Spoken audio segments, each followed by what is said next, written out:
El derecho como regulación de la vida social, la vida personal, interindividual, social. El problema del concepto de derecho. El derecho como regulación de la vida social, la vida personal, interindividual y social. El derecho no regula la vida personal de cada mujer u hombre, no regula aquello que realiza en cuanto ser único e intransferible. El derecho regula las relaciones sociales que establece con sus semejantes. José Ortega y Gasset hace una distinción entre la vida personal, interindividual y social. La vida personal, según Ortega y Gasset, yo soy yo y mi circunstancia. La vida humana como realidad radical es solo la de cada cual, es solo mi vida, es actividad personal, ejercicio auténtico de las funciones y capacidades de cada uno de los seres humanos. La vida se expresa fundamentalmente en la acción. Para ser y seguir siendo, tiene que estar siempre haciendo algo, algo sin remedio. Tenemos que hacer o estar haciendo siempre, pues esa vida que nos es dada por nuestros padres o por las generaciones anteriores, no nos es dada hecha, sino que cada uno de nosotros tiene que hacérsela, cada cual la suya. Esa vida que nos es dada vacía y el ser humano tiene que írsela llenando, ocupándola. La vida nos ofrece siempre la posibilidad de escoger entre diversas posibilidades de hacer distintas maneras de ser. Esto nos obliga a ejercer, queramos o no, nuestra libertad. Somos a la fuerza libres. La vida es permanente encrucijada. La vida personal es intransferible.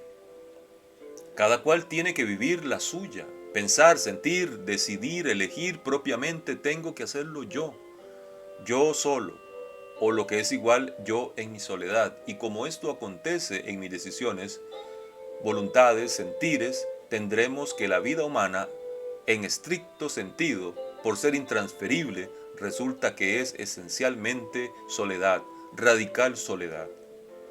Solo es propiamente humano en mí lo que pienso, quiero, siento y ejecuto con mi cuerpo, siendo yo el sujeto creador de ello.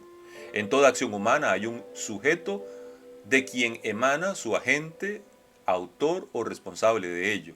Ello es así porque como medida previa a la acción, el ser humano ha debido decidir primero lo que va a hacer, ensimismándose o retirándose a su intimidad para contemplar y decidir lo que haya de ser su futuro.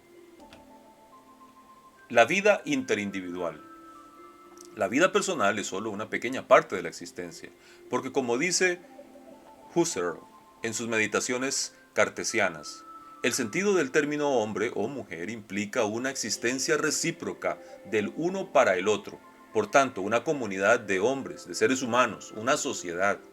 En las relaciones entre los seres humanos existe una verdadera reacción, una reciprocidad, la posibilidad de diálogo, la coexistencia de diferentes intimidades. Esa forma característica del contacto es lo que llama Ortega y Gasset el nosotros o la nostridad, vida de relación. Cuando mi proximidad con los demás se convierte en intimidad, cuando tengo con otro ser humano un trato íntimo, este me es un individuo inconfundible con todos los demás, incanjeable, incambiable. Es un individuo único dentro del ámbito de la realidad vital o de convivencia que es el nosotros. El otro se ha convertido en tú. Esta relación es la que Ortega llama interindividual, describiéndola como una realidad típica de la vida humana. Es la humana convivencia. Cada uno en esa acción emerge de la soledad radical, que es primordialmente la vida humana, y desde ella intenta llegar a la radical soledad del otro, nuestra relación con nuestros seres amados, familiar, cónyuge, enemigo. En este tipo de relación, el otro, el ser humano, con el cual estamos en contacto, sea con amor u odio, estimación o desprecio, se nos presenta con una serie de cualidades que le son propias y que nosotros creemos ver en él y que constituyen fuente determinante de la reacción que en nosotros inspira. La relación es estrictamente personal. Sus sujetos pueden ser yo y tú y él y yo, individuos tomados cada uno en su natural soledad, en las características que hacen de él un ser único en el universo. La relación interindividual mantiene todas las características de la vida individual, menos la de ser personal. Es dinámica, se expresa en el continuo hacer, es libre, es intransferible. Aquel ser a quien me siento unido en cualquiera de sus formas se me presenta como un ser único. Es responsable, porque estoy en capacidad de explicar el inicio de la amistad, del amor, del odio o el respeto. Soy yo el que experimento todas esas cosas y me siento de ellas responsable. La relación interindividual es vida de relación.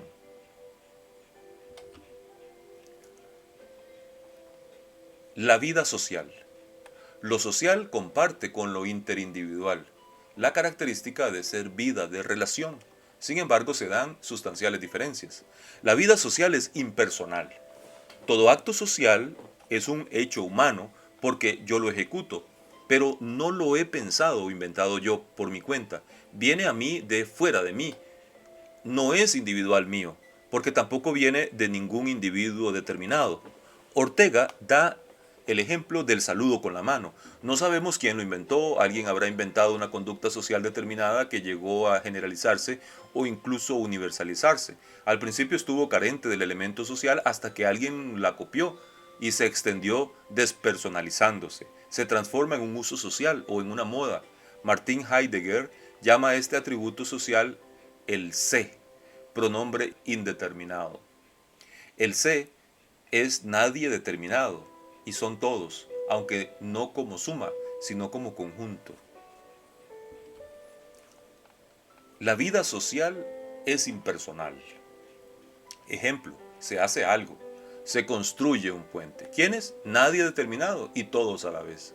Se lee lo que los demás leen y constituye motivo obligado de conversación. De ahí el fenómeno de los bestsellers, los libros que todos compramos aún sin estar seguros de su valor literario. La impersonalidad da idea de intercambiabilidad. Los miembros de la relación humana social ya no son individuos determinados, sino componentes del grupo, los cuales, pese a ser cada uno de ellos un individuo irreemplazable, han sido tomados en lo que tienen de genérico, de común entre ellos. Lo social ejerce sobre nosotros una presión externa para demandarnos su cumplimiento. Lo social nos señala conductas a cumplir, advirtiéndonos que nuestro comportamiento contrario nos hará acreedores a las distintas formas de sanción de que está dotado. Lo social es irracional. En la vida social actuamos mecánicamente, cumplimos una serie de conductas, sin saber exactamente lo que significan, simplemente porque la sociedad nos las impone. Ejemplo, el apretón de manos, la moda, el uso de la corbata. Cabe decir con Ortega y Gasset, desde el instante en que un individuo tuvo la idea creadora, solo los individuos crean, la idea creadora del nuevo uso hasta que éste llega a ser, en efecto, uso vigente, institución. Todo uso es una institución, tiene por fuerza que pasar mucho tiempo. Y en el lapso de ese largo tiempo que tarda en formarse un uso, la idea creadora, que en su hora inicial tuvo pleno sentido, cuando se hace usual, cuando se hace modo social, en suma, el uso ha empezado a ser anticuado, a perder el sendo que tuvo, a ser ininteligible, el uso tarda en instaurarse y tarda en desaparecer. Por eso todo uso es por esencia viejo. El uso consiste en una forma de vida que el ser humano muy personal siente siempre como arcaico, superado, añejo o idea fosilizada. Y aquí vemos el mecanismo de por qué siempre, más o menos, lo social es pretérito, pasado, disecado, momia, o como ya he dicho muy seria y formalmente, que lo social es por esencia anacronismo.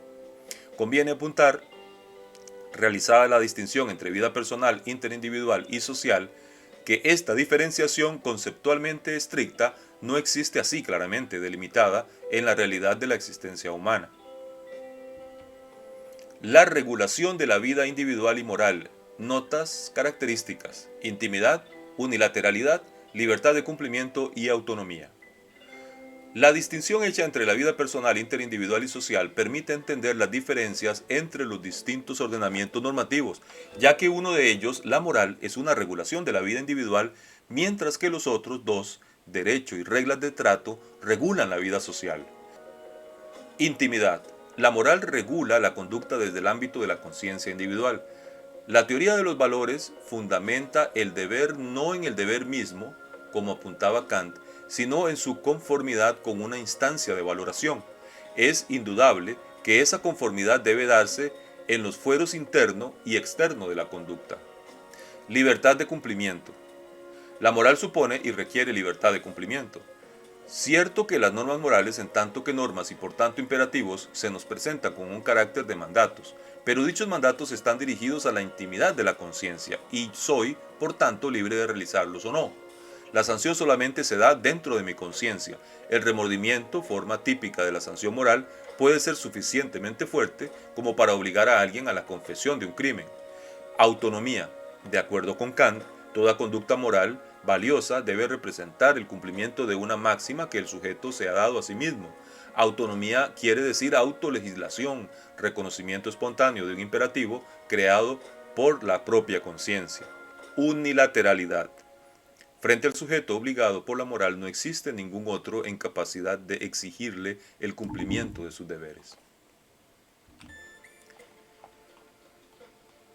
Semejanzas entre el derecho y las normas de trato social.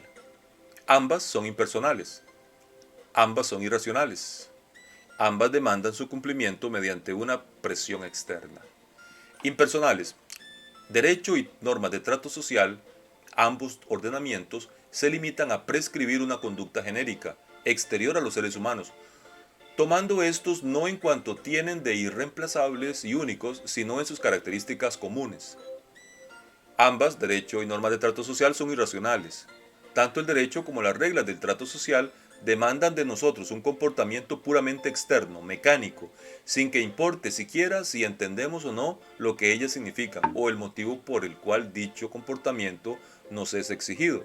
Por ejemplo, en la jurisdicción civil, estamos en necesidad de presentar un recurso de casación durante los 15 días siguientes a la notificación de la segunda instancia, ante el tribunal que dictó la resolución recurrida, porque así lo dispone el artículo 69.3 del Código Procesal Civil, ley número 9342. La motivación de esta regla, la intención del legislador al señalar este término y no otro, es cosa que interesa únicamente al sociólogo o al jurista. Para el simple ciudadano, quien bien puede esa regla carecer de sentido o no tenerlo muy claro. En cualquier caso, lo único que interesa es que se le demanda su cumplimiento, sin pedirle siquiera su opinión sobre la efectividad o justicia de dichas disposiciones. Dos características comunes al derecho y a las reglas del trato social son la exterioridad y la heteronomía. Demandan su cumplimiento mediante una presión externa, con amenaza de sanción. En resumidas cuentas, tenemos como semejanzas entre el derecho y las normas de trato social que ambas son impersonales, son irracionales y demandan su cumplimiento mediante una presión externa, la amenaza de sanción. Diferencias de grado entre las normas jurídicas y las reglas de trato social. En los convencionalismos sociales, la sanción es puramente retributiva. Desde la manifestación de reprobación, burla, sátira, crítica, comentario desfavorable, hasta el aislamiento o expulsión del grupo, pero nunca llega a imponerse al individuo la conducta obligada prescrita en contra de su voluntad. Además, la sanción es indeterminada. En el caso del derecho, se le puede imponer al individuo la obligación de cumplir con la conducta que se demanda en la norma jurídica. En el caso de la sanción jurídica, esta es impositiva. La sanción, es determinada en cuanto a su forma y cantidad y se encuentra establecida en una forma objetiva por una norma previa que la autoridad judicial se limita a aplicar. En el derecho penal, por ejemplo, rige el principio de nullum crimen nulla poena, sine lege.